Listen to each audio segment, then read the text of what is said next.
Nama aku Esther Deborah Kiriwang. Hari ini aku akan menjelaskan book life balance. Jadi di webinar kali ini aku ingin menceritakan singkat pengalaman aku di balik miss buku dan juga bagaimana aku bisa menyisipkan waktuku untuk baca buku meskipun kehidupan sedang chaos gitu ya. Perkenalkan diri, nama aku Esther Deborah Kiriwang. Mungkin teman-teman gak ada yang tahu. Aku content creator di balik miss buku, Miss Canvas, dan juga Faceless Gaming content creator juga gitu. Aku lahir dengan kebutuhan khusus. Aku mulai mengalami kesulitan baca, menulis juga bicara tuh sampai umur aku 6 tahun. Jadi benar-benar telat banget. Jadi baca, menulis, dan juga berbicara merupakan kelemahan aku gitu sejak lahir. Mungkin sampai sekarang juga berasa ada yang kurang, kayaknya ada yang perlu diperbaiki dan berasa ada yang keanehan gitu. Kayak misalkan arah kayak kiri atau kanan itu aku suka kebalik. Sering 99% pasti aku kebalik gitu. Makanya setiap kali aku ada yang nanya arah, aku pasti mikir dulu sebentar. Jangan sampai aku salah ngomong gitu kan, karena bahaya kan kalau misalnya salah jalan gitu. Tapi kok bisa aku bisa kuliah S1 di New Zealand gitu. Selain itu aku juga mendapatkan penghargaan dari di New Zealand itu 12 penghargaan padahal full bahasa Inggris gitu kan. Selain itu aku juga menang lomba bisnis sampai lebih dari $10.000 gitu. Kira-kira gimana sih, kenapa sih bisa begitu?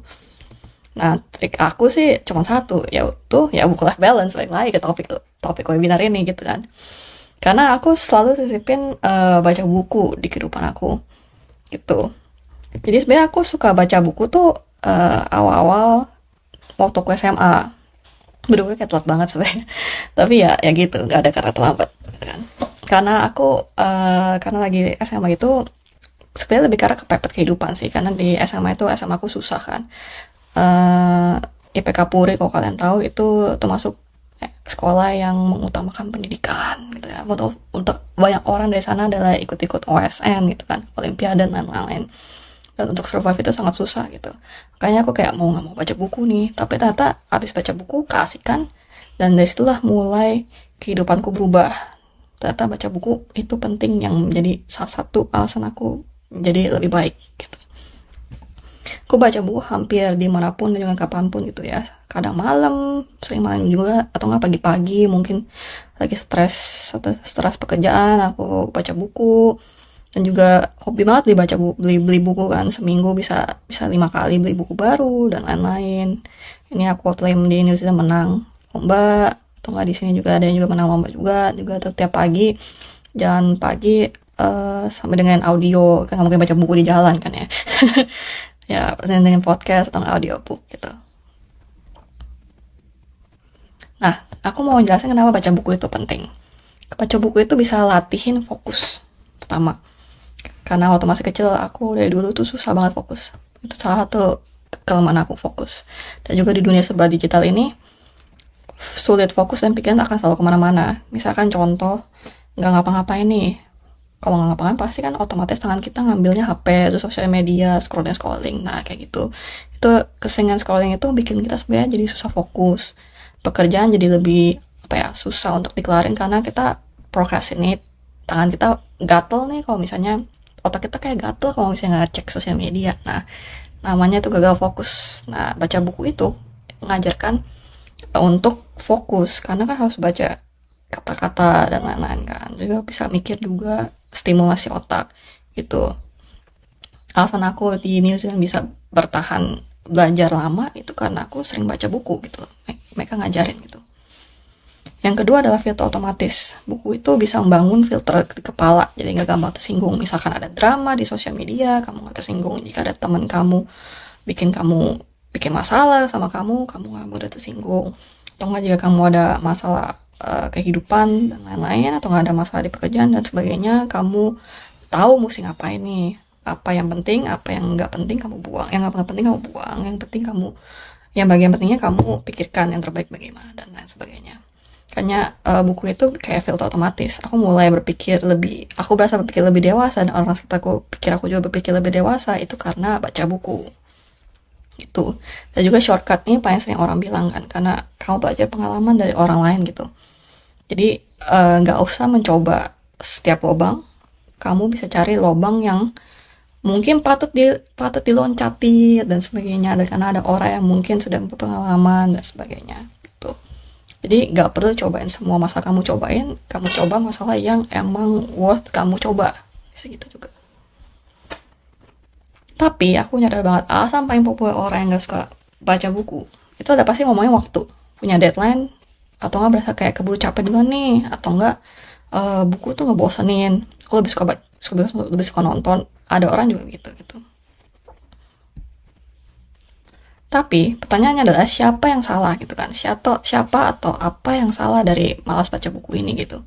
Atau enggak kesulitan dari baca buku ini? Nah, kita main tebak-tebakan nih. Siapa atau apa sebenarnya yang salah? Lahir nggak pinter, kayak misalnya kayak aku lahir mungkin bermasalah dengan kebutuhan, aku memiliki kebutuhan khusus dan lain sebagainya. Mungkin tidak terlahir sebagai anak konglomerat, nggak punya duit, sebagai suatu alasan untuk tidak baca buku. Makanya kan harus bekerja keras gitu ya. Di waktunya nggak ada, atau sistemnya yang salah. Mungkin kamu punya sistem waktu kamu kurang oke, dan lain sebagainya. Atau ya, malas aja gitu kan. Bisa juga begitu kan. Kalau menurut aku, sistemnya yang salah.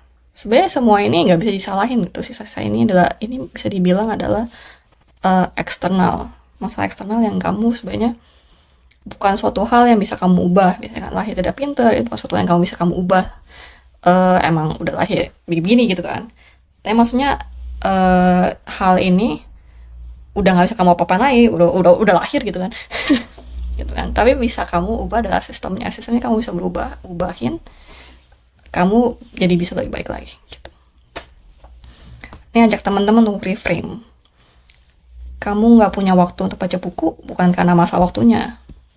Tuh, kita semua punya waktu yang sama 24 jam. Kita semua juga bergerak, waktu juga bergerak secara bersamaan. Nggak ada yang tiba-tiba ada bisa berhenti waktu kayak apa, Doctor Strange, time traveling dan lain-lain. Nggak ada gitu kan. Semua orang punya 24 jam. Dan kalau misalkan si A bisa nyempilin waktu untuk baca buku, kemungkinan besar kamu juga bisa gitu. Di sini ada nggak sih yang main The Sims? Ini interupsi doang. Aku suka banget main The Sims gitu ya. Dan ini bukan cuma game doang gitu. Mereka The Sims, kalau misalnya kalian tahu main The Sims, itu kan simulasi manusia kan. Dan dia itu juga bisa baca buku gitu. Baca buku bisa meningkatkan skill-skill gitu ya. Tapi kan kalau kalian pernah main The Sims, kalau aku main The Sims ya, jadi aku buat karakter perempuan itu multi talented. Dia pintar, dia hebat dalam pekerjaannya, nilai kuliahnya A semua, terus bisa bekerja, naik pangkat dan lain-lain dan sebagainya, gitu kan. Tapi kok mereka bisa ya lebih cepat daripada aku merasa gitu kan, kayak kok mereka bisa jadi lebih pintar daripada gua gitu ya, dalam waktu singkat dan lain sebagainya. Padahal meskipun cuma game doang, tapi kamu matiin itu sebenarnya agak mirip dengan kehidupan manusia. Mereka itu produktif. Kok kamu bikin produktif, kehidupan mereka produktif gitu loh. Contoh simpelnya adalah di The Sims gini ya, kan waktu tidurnya 7 jam. 7 jam dan bar untuk tidurnya itu, ini kan ada needs-nya, kebutuhan tidurnya ada full. 7 jam itu udah full gitu kan. Tapi kalau misalnya kita kan 7 jam full, tapi berasa aduh PW nih, tunggu berasa kayak aduh ngapain juga mau bangun pagi-pagi lagi weekend ini segala macam-macam, jadinya 9 jam dan lain-lain sebagainya. Itu yang membuat kita berbeda dengan The Sims yang produktif gitu kan. Itu yang membuat aku menjadi sadar bahwa mungkin cara kita berpikir aja yang salah gitu. Sebenarnya cukup, tapi karena ya mungkin ada plus minus, kita malas, kita punya emosi dan mut-mutan, itu yang membuat kita berbeda gitu. Next, mitos dari baca buku yang paling aku sering dengar itu adalah buku itu harus mikir. Aduh, mesti mikir ya, berat banget nih. Kedua, harus dibaca sampai habis, udah beli masa nggak dihabisin gitu ya. 3, buku itu harus yang buku berat gitu ya, nggak bisa buku yang kayak fiksi, misalnya mungkin yang kayak ya ecek-ecek tipis-tipis, itu kayaknya nggak kurang greget gitu ya. Baca buku harus yang tebel, harus yang bermanfaat, yang reviewnya bintang 5 dan sebagainya. Ada sebenarnya ya, kalau aku tuh jarang mikir, bukan kesannya bukan kayak kosong melompong bengong gitu lah baca buku, bukan, tapi kesannya waktu lagi baca buku, misalkan baca satu kalimat, kadang aku mikir, otakku kayak kemana-mana gitu. Dari satu kalimat ini bisa dikembangkan jadi ke bisa apa yang bisa gue lakukan di kehidupan gue dari satu kalimat ini. Misalkan kayak apa ya, sesimpel kayak misalkan bangun jam 5 pagi untuk olahraga gitu, untuk meditasi dan lain-lain. Otakku adalah berada di mode scatter focus. Ada kan di buku hyperfocus ada scatter focus. Scatter focus itu yang otak kamu menyebar. Otak kamu menyebar, berpikir agak kayak kemana-mana, padahal sebenarnya juga tetap fokus juga. Jadi misalkan bangun jam 5 pagi untuk meditasi, aku langsung mikir, oh besok gue lakuin kayak gitu juga kali ya, mungkin dengan nyalain alarm pagi-pagi, atau enggak mungkin siapin teh mungkin pagi-pagi. Bisa aku gitu, kalau misalnya bangun pagi biar lagi segar, aku siap mungkin bangun pagi. Yang bisa dilakukan mudah itu adalah menyiapkan teh dan lain sebagainya gitu kan. Kesannya kayak gitu, jadi nggak harus setiap kamu baca kamu mikir fokus gitu, fokus banget, hyperfokus, nggak harus begitu. Kamu bisa juga baca satu kalimat terus kamu kemana-mana gitu, baca satu kalimat kemana-mana dikit nggak apa-apa gitu, asal bermanfaat gitu. Jangan bengong, misalnya kamu bengong habis ini mau makan apa atau nggak mikir yang lain, nah itu kan udah di luar jalur gitu kan. Yang kedua, kadang aku juga baca buku nggak sampai habis gitu. Aku tahu, ngerti sih, maksudnya udah baca buku, beli buku mahal-mahal kata kamu nggak habisin, itu sayang banget nggak sih? Tapi ya dibanding kamu udah baca buku seperempat jalan terus kamu ternyata nggak connect, atau nggak kayaknya ini nggak ada hubungan sama sekali sama gue, atau udah nggak menarik lagi terus kamu paksa untuk sampai habis, itu malah kayaknya buang-buang waktu gitu. Dibanding itu mendingan kamu stop aja, kasih ke orang lain bukunya, atau kamu jual tuh itu aja gitu loh. Dibanding kamu buang-buang waktu kan, karena buku itu tebel kan, dan ujung-ujungnya kamu nggak ada yang masuk, kamu buang-buang waktu juga. Mending kamu pakai waktu itu untuk hal yang lain, mungkin cari buku yang lebih cocok untuk kamu gitu. Buku santai juga bisa kok gitu ya. Aku salah satu awal, maksudnya masih nggak awal banget, maksudnya waktu aku masih kecil, perkenalan buku aku itu bukan buku-buku non fiksi yang berat, tapi lebih yang kayak fiksi tapi bermanfaat gitu, tapi ada maknanya. Misalnya kayak Who Moved My Cheese atau Out of the Maze yang kayak Spencer Johnson, itu contoh simpelnya. Itu buku aku pertama banget pas masih SD gitu, karena papaku beli di rumah atau ciciku yang beli di rumah, terus nganggur kan, tipis banget tuh buku, dan juga lucu, ada gambar keju kan, menarik. Aku baca, ternyata seru juga ya, ada gambar-gambarnya, ada segala macem.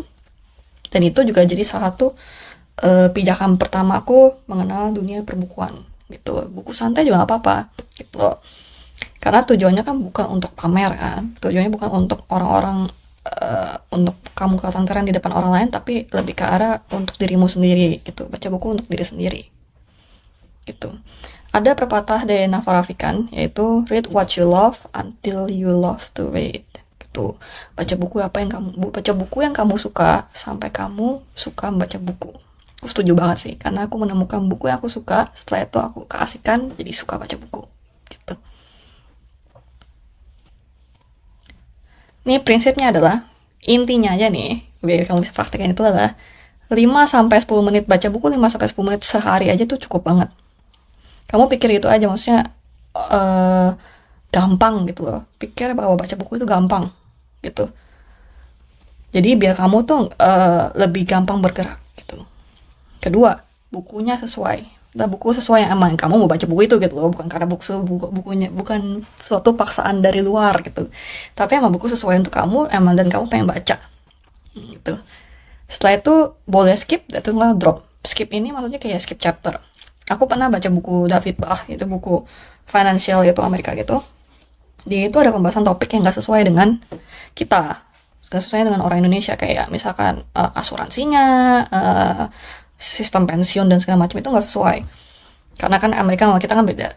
Itu bagian chapter yang aku skip, dan itu nggak apa-apa gitu loh, karena kan emang tujuan baca buku ya untuk dirimu kan, bukan untuk kayak semua baca buku kamu nggak ngerti, percuma gitu. Dan juga drop, aku pernah banyak buku yang aku drop juga sesuainya, mungkin kayak tata bahasa terlalu susah, terlalu ribet, atau nggak terlalu apa ya, nggak jelas, nggak sesuai dengan aku. Itu sering banget terjadi karena aku baca buku bahasa Inggris kan. Kadang-kadang buku bahasa Inggrisnya mungkin kayak terlalu teknikal gitu kan, dia aku nggak sesuai, jadi aku skip, aku drop, kasih ke orang lain. Bisa juga boleh kayak gitu. Lalu nggak ada target ambisius, yang tadi aku bilang nggak perlu target tinggi-tinggi juga, nggak perlu, bukan untuk orang lain kalau baca buku, tapi untuk dia sendiri gitulah, fokus ke diri sendiri aja gitu, nggak FOMO, nggak ikut-ikutan orang lain dan segala macam, tapi kan emang ada keinginan dari dirimu sendiri gitu. Dan juga jangan dikontrol. Dikontrol ini maksudnya dikontrol oleh buku, kayak tadi nggak mau skip, nggak mau drop karena ya udah beli bukunya, itu kesannya kamu sebenarnya dikontrol sama si bukunya gitu. Padahal kamu punya decision, bisa drop gitu ya, bisa move on, tapi kamu nggak mau, itu namanya dikontrol. Nah, prakteknya gimana sih? Prakteknya kamu yang pertama punya goal. Semua orang pasti punya goal gitu, punya apa sih tujuan kamu membaca buku ini gitu. Waktu itu aku paling gampang adalah, contohnya adalah aku waktu itu, kalau mungkin kalian ada yang tahu ada yang enggak, aku punya bisnis Thousand Boxes, bisnis donat. Tapi itu bisnis pertamaku yang maksudnya yang bener-bener aku kerjain sendiri gitu loh, karena itu aku sendirian kan. Nah, aku gak punya mentor, gak punya siapa-siapa. Keluarga aku itu bukan dari keluarga yang jago bisnis gitu, makanya aku cari buku. Yang pertama aku adalah cari buku sama online course aku cari gitu loh. Dan aku juga kepepet gitu kan, pengen gue butuh insight dan lain-lain. Nah itu goalnya aku, karena emang aku butuh gitu loh. Dan goal yang butuh itu tuh justru yang bikin kamu merasakan kepepet dan kamu langsung maju gitu. Itu aku kayak gitu juga. Accessibility ini adalah, artinya adalah gampang diakses gitu ya, gampang kamu baca bukunya. Ini lingkungan, lebih ke arah lingkungan. Jadi kalau aku suka taruh buku di tas, atau nggak taruh buku di meja. Jadi setiap kali aku bosen, mungkin aku tuh nggak capek gitu ya, aku ambil buku untuk baca buku. Atau kalau misalkan lagi transportasi umum, mungkin lagi nunggu suatu, nunggu makanan datang di restoran, ada kan 15 menit, 10 menit break, 10 menit idle time gitu, nggak ada ngapa-ngapain, dibanding main HP, mending baca buku. Menurut aku itu justru lebih apa ya, lebih seru gitu, lebih menguntungkan mata kamu, nggak jadi capek serius. Jadi kalau dulu zaman dulu ya, kalau nggak ngapa-ngapain ya main HP kan, aku berasa kayak scroll dooming gitu nggak sih, kayak gak jelas tujuannya ngapain, cuma scroll doang. Tapi kalau misalnya kamu baca buku, kayak ada sesuatu yang masuk ke dalam pikiran kamu gitu, kayak ada kayak lagi makan gitu loh, otak kamu lagi makan saat ini gitu loh. Dari kamu mau makan, otak kamu sekarang lagi makan gitu loh. Kadang-kadang apa yang aku baca ini suka aku bahas sama orang yang lagi makan bareng aku gitu loh, gitu. Tapi maksudnya kalau misalnya lagi gathering, lagi makan, orang lagi pada diskusi, lagi gathering, lagi ngobrol-ngobrol, tapi kamu malah baca buku, mungkin agak aneh. Jangan kayak gitu juga ya, maksudnya sesuaikan dengan tempat gitu kan. Nah, itu namanya accessibility. Yang ketiga adalah accountability. Di antara kamu kayak taruhan sama teman kamu, misalkan kayak taruhan deh, misalkan gue nggak baca buku setiap hari, gue bayar lu 100.000 misalkan gitu. Ada yang begitu juga caranya. Kalau aku itu, aku taruh di, tadi musim mulai.